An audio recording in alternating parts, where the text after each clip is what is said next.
அனைவருக்கும் வணக்கம். இன்னைக்கு ராமன் நவமி. ராமன்னு சொன்னாலே அழகுதான். தோள் கண்டார் தோளே கண்டார், தொடுகழல் கமலத்தன்ன, தாள் கண்டார் தாளே கண்டார், தடக்கை கண்டாரும் அகுதே. வாள் கொண்ட கண்ணார் யாரே வடிவினை முடியக் கண்டார், ஊழ் கொண்ட சமயத்து அண்ணான் உருவு கண்டாரை ஒத்தார் அப்படின்னு ராமனுடைய அழகு. ராமனும் இலக்குவனும் மிதிலை நகரத்துக்குள்ள வராங்க. அப்போ ராமனுடைய அழகை பார்த்த அங்க இருந்தக்கூடிய பெண்கள் ராமனுடைய தோல் அழகை மட்டும் பார்க்குறாங்க. தோல் அழகை பார்த்தவங்க அதிலே மெய்மறந்து இருந்துறாங்க. ராமனுடைய அருள்பாலிக்கக்கூடிய அந்த திருக்கரங்களை பார்த்தவங்க திருக்கரங்களுடைய அழகிலே மெய்மறந்து இருக்கிறாங்க. தாமரை மலர் போன்று சிவந்திருக்கக்கூடிய திருவடியை, அதாவது பாதத்தை பார்த்தவங்க பாத அழகிலேயே மெய்மறந்து இருந்துறாங்க. இப்படி ஒருத்தர் கூட ராமனுடைய முழு வடிவழகையும் பார்க்கல அப்படின்றாங்க. ஆனா இவங்க எல்லாரும் முற்பிறவியில செஞ்ச அந்த நல்ல பயனால தான் இந்த பிறவியில ராமனை பார்க்கக்கூடிய, ராமனை தரிசிக்கக்கூடிய அந்த வாய்ப்பை பெற்றாங்க அப்படின்னு நம்ம சொல்லலாம். அந்த அழகு அப்படின்னு சொல்றாரு பாருங்க. இந்த அழகு எப்படிப்பட்ட அழகு தெரியுமா ராமனுக்கு? கை புனைந்து இயற்றா கவின் பெரு வனப்பு அப்படின்னு சொல்றாங்க. அதாவது கையால புனையப்படாம இந்த மேக்கப்லாம் போடாம இயல்பாவே ராமன் அழகுதான் அப்படின்றாங்க. அது என்ன இயல்பான ஒரு அழகு? அது எப்படி வரும் அப்படின்னா, இப்படி நம்முடைய உள்ளத்துல நல்ல சிந்தனைகள், நல்ல செயல்கள், எல்லாரும் நல்லா இருக்கணுன்ற பெருந்தன்மையான ஒரு எண்ணம் இருந்துட்டாலே நம்முடைய முகம் பிரகாசமா இருக்குமா, நல்ல மகிழ்ச்சியா இருக்கும் அப்படின்றாங்க. முகம் அழகாக இருக்கும் முக்கியமா அப்படின்னு நம்ம சொல்லலாம். அததான் அடுத்தது காட்டு பளிங்கு போல அப்படின்னு சொல்லுவாங்க.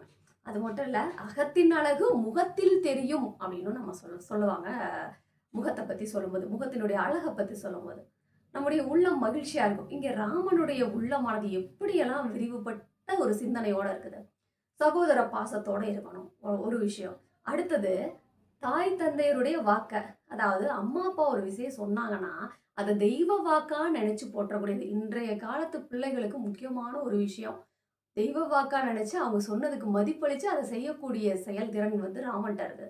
அது மட்டும் இல்ல, சாதி மத பாகுபாடு எதுவுமே இல்லாம எல்லாரும் ஒண்ணுதான்ற அது ஒற்றுமை குணம் ராமன்ட்ட இருக்கு.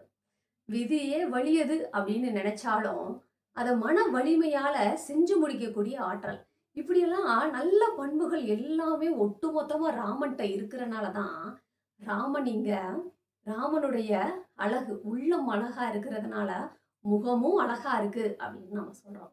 சரி, அது உள்ளத்தினுடைய தெளிவு அப்படின்னு நம்ம சொல்றோம். எப்படிப்பட்ட இக்கட்டான ஒரு சூழல்லையும் அதை எதிர்கொள்ளக்கூடிய உள்ளம், அது ராமனுக்கே உரிய சிறப்பு அப்படின்னு நம்ம சொல்லலாம். இங்க கைகேயி தசரதன்ட்ட வரம் வாங்கிட்டு ராமன்ட்ட பேசுறாங்க. என்ன சொல்றாங்க? அதாவது, ஆழி சூழ் உலகமெல்லாம் பரதனே ஆள, நீ போய் தாளிரும் சடைகள் தாங்கி தாங்க அரும் தவம் மேற்கொண்டு பூலி வெங்கானம் நன்னி புண்ணிய துறைகள் ஆடி 7 ஆண்டின் வா அப்படின்னு கைகேயி சொல்றாங்க. அதாவது கடலால சூழப்பட்ட இந்த உலகம் முழுவதையும் பரதனை ஆட்சி செய்யணும். நீ என்ன பண்ற? ராமனாகிய நீ நாட்டை விட்டுட்டு காட்டுக்கு போகணும்.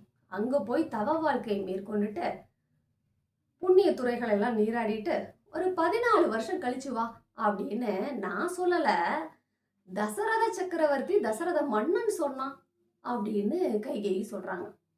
உடனே இந்த இடத்துல நம்மளா இருந்தா என்ன பண்ணுவோம்? கோபம் வரும். இது அதாவது விடிஞ்சா ராமனுக்கு அடுத்த நாள் பட்டாபிஷேகம், மன்னனா அமரப்படக்கூடிய ஒரு தருணம்.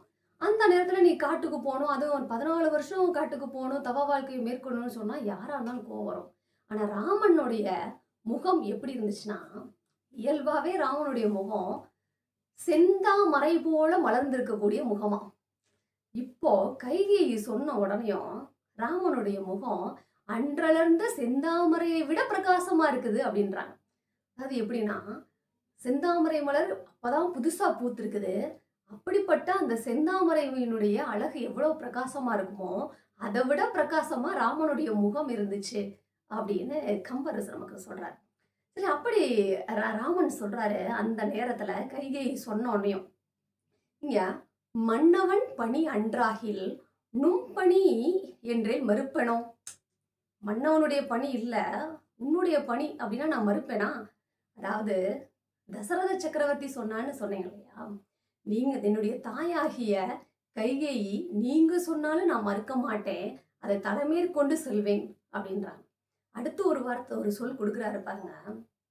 என் பின்னவன் பெற்ற செல்வம் அடியனேன் பெற்றதன்றோ அப்படின்றார்.